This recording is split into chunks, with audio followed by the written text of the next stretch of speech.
Bismillahirrahmanirrahim. Assalamualaikum warahmatullahi wabarakatuh. Perkenalkan, nama saya Lutfia Apifah dari kelas 12 MIPA 4. Di sini saya akan menjelaskan materi bersatu dalam keberagaman. Pluralitas, kebinekaan, keragaman, perbedaan, dan kemajemukan merupakan fakta yang tidak dapat dipungkiri.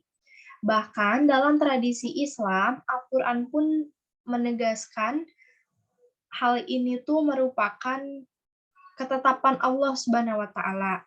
Sebagaimana dijelaskan dalam beberapa firman-Nya, antara lain Quran surat Hud ayat 118 dan Quran surat Al-Maidah ayat 48. Hal ini berarti bahwa perbedaan dan keragaman merupakan keputusan Allah Subhanahu wa taala dan kehendak Allah Subhanahu wa taala. Nah, keragaman terlihat dari setiap penciptaannya, baik hal gaib maupun hal nyata.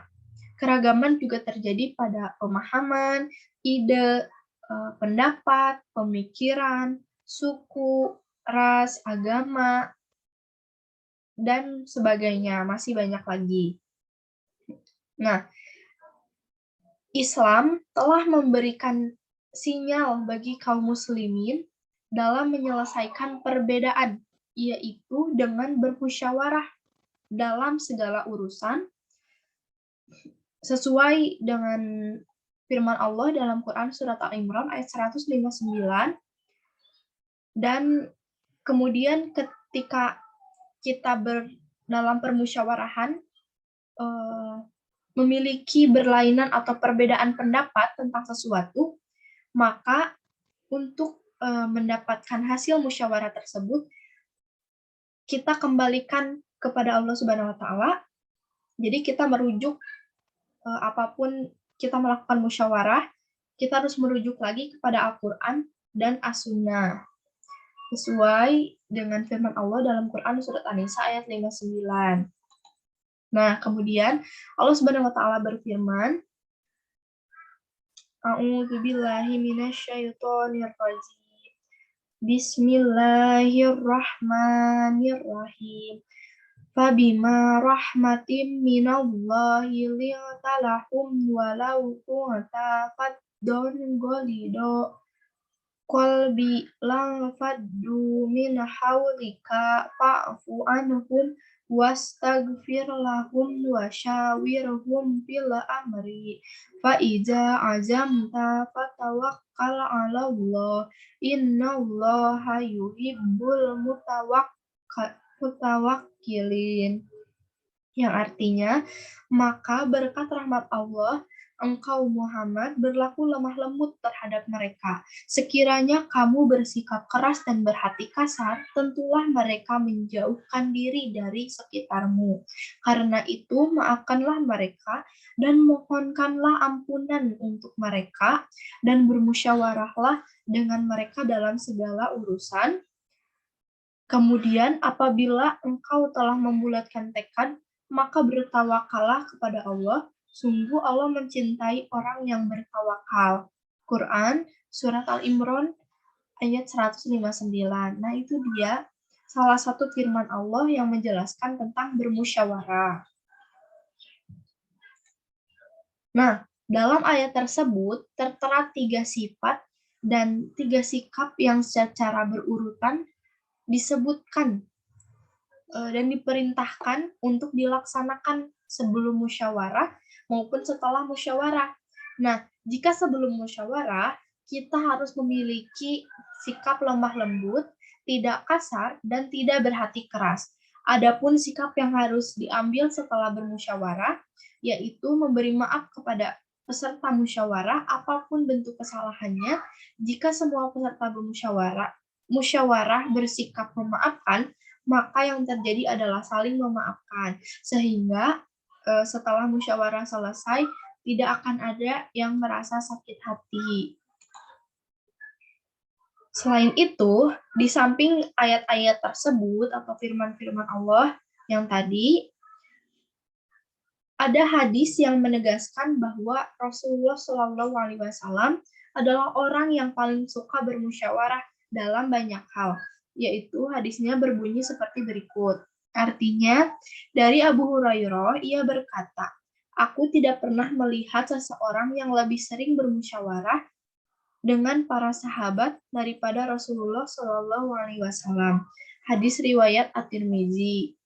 Nah, itu dia hadis tentang bermusyawarah. Nah, kemudian musyawarah itu erat kaitannya dengan demokrasi. Nah, namun apa itu demokrasi? Nah, kita akan bahas dulu nih pengertiannya. Demokrasi terdiri dari dua kata, yaitu demos yang artinya rakyat dan kratos yang artinya kekuasaan. Nah, demokrasi ini berasal dari negara Yunani dan mulai muncul sekitar abad ke-5 Masehi. Nah, demokrasi juga sering disebut sebagai sistem politik negara Yunani sebagai wujud perlawanan rakyat pada sistem aristokrat atau kekuasaan elit. Nah, jadi pada saat itu tuh yang berkuasa di negara Yunani itu yaitu orang-orang elit saja gitu. Jadi rakyat kecilnya tidak bisa berkuasa, maka adanya sistem demokrasi ini tuh untuk membantu menyuarakan pendapat dari rakyat kecil kepada pemerintah atau orang-orang elit, masyarakat elit gitu. Nah, kan tadi kita lihat ya, secara historis istilah demokrasi itu memang berasal dari barat. Namun, jika melihat dari sisi makna, kandungan nilai-nilai yang ingin diperjuangkan oleh demokrasi itu sendiri sebenarnya merupakan cita-cita kemanusiaan secara universal, itu umum tanpa batas agama maupun etnis. Nah, kemudian dalam pandangan Islam, demokrasi pun sering dikaitkan dengan syuro. Apa itu syuro? Nah, syuro merupakan mekanisme kebebasan berekspresi dan penyaluran pendapat dengan penuh keterbukaan dan kejujuran. Nah, ternyata ada titik temu atau persamaan antara demokrasi dan syuro. Nah, melihat pada definisi syuro tadi berarti pertanda adanya penghargaan terhadap pihak lain. Sementara demokrasi yaitu menjangkau ruang lingkup yang lebih luas. Demokrasi itu menyoal nilai-nilai egaliter seperti penghormatan terhadap potensi individu, penolakan terhadap kekuasaan tirani atau kekuasaan elit yang tadi, dan memberi kesempatan kepada semua pihak untuk berpartisipasi dalam mengurus pemerintahan. Nah, secara tegas demokrasi itu bermain pada wilayah politik. Maka pada satu sisi, syura berarti bagian dari proses berdemokrasi yang di dalamnya terkandung nilai-nilai yang diusung dalam demokrasi. Pada sisi lain, nilai-nilai luhur yang diusung oleh konsep demokrasi adalah nilai-nilai yang sejalan dengan visi Islam itu sendiri gitu. Jadi memberi kebebasan dalam berpendapat kepada orang lain